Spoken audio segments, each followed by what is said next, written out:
Hi, Brian Hour from feelingnegative.com, and welcome to another video episode. This time I've got my lab assistants with me, Rex and Bailey. Say hi, guys. Hi.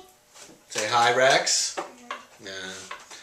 Alright, so this time we're going to go through the equipment needed to develop black and white film. So it's pretty minimal stuff, really easy to use. Even the kids use most of it, and they know what most of it is and how to work it and what it does. So they're going to help me along with this.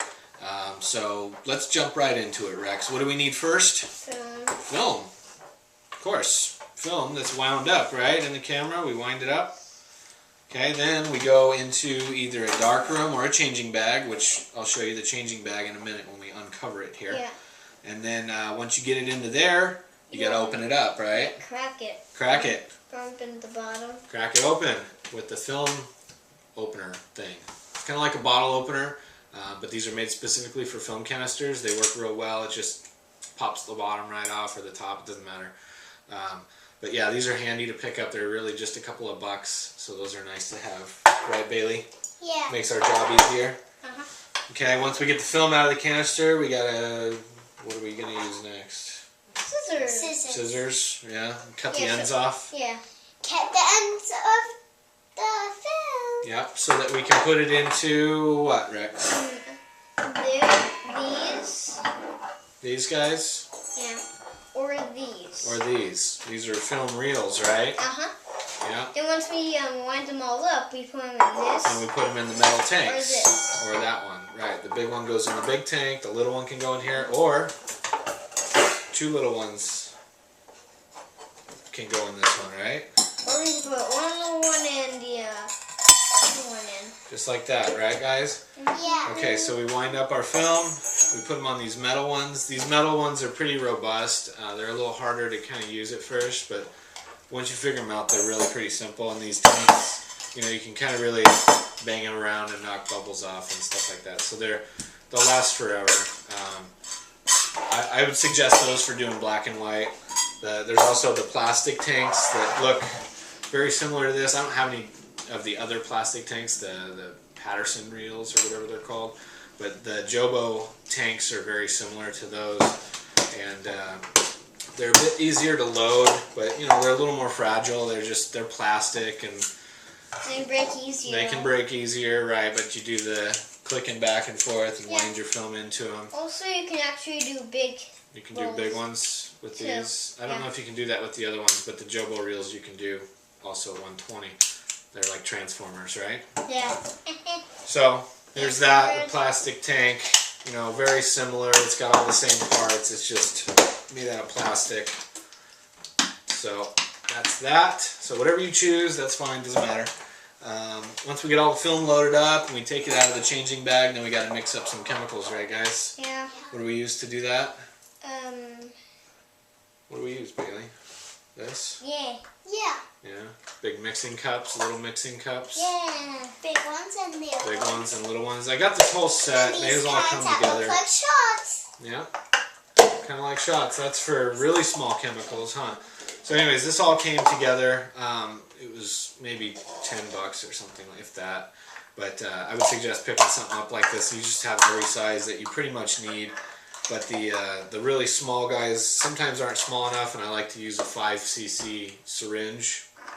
Not with the needle on it or anything, but this is nice for really measuring out the small chemicals, you know, things like Rodinol if you're doing the lower dilutions and stuff. So get a set of those. That's a necessity. You got to measure your chemicals. Oh, we got to measure what else? Yeah, then we have to measure the temperature. Temperature. Oh, okay. I'm missing teeth, I guess. You are missing teeth. All right. So yeah, just a cheap thermometer is fine for this. The color stuff, you're going to need something a little more fine-tuned, but this, if you get it within 1 degree or something, it's fine. These are like $2 or $3. You know, just throw it in the developer as you're mixing it. If it needs to go up or down in temperature, go ahead and change the temperature, and then pull this out when you're done. So I use this for measuring the temp on the film developing chemicals and the print developing chemicals. Yeah, then, oh, we got to time it, right? Yeah. So then you go into your process, and that's, you know, all there is to it. You do the whole process, and we use this triple timer. We use this for printing also, right? And so that gives you 3 different times, so you can do developing, stop, and fix all in one shot, and it kind of times out the whole sequence for you. They're a little spendy, but they're handy to have, like if you're doing printing and stuff like that, though. Otherwise, you know, with the film, you can just use just a regular stopwatch or something. So that's not really a necessity. That's more of a luxury. Are you mocking me? Alright, so we're done developing. We wash off our film. We do all of that. Yeah, then we dry it off. We got to dry it off, right? We use film clips and a rocket blaster. So we hang these up on the ceiling. We hang one down below. And then we wipe them. We wipe them. Yeah, then with we the wipe cloth. Them. Yeah, then we wipe them with these. Yeah, we can do that too.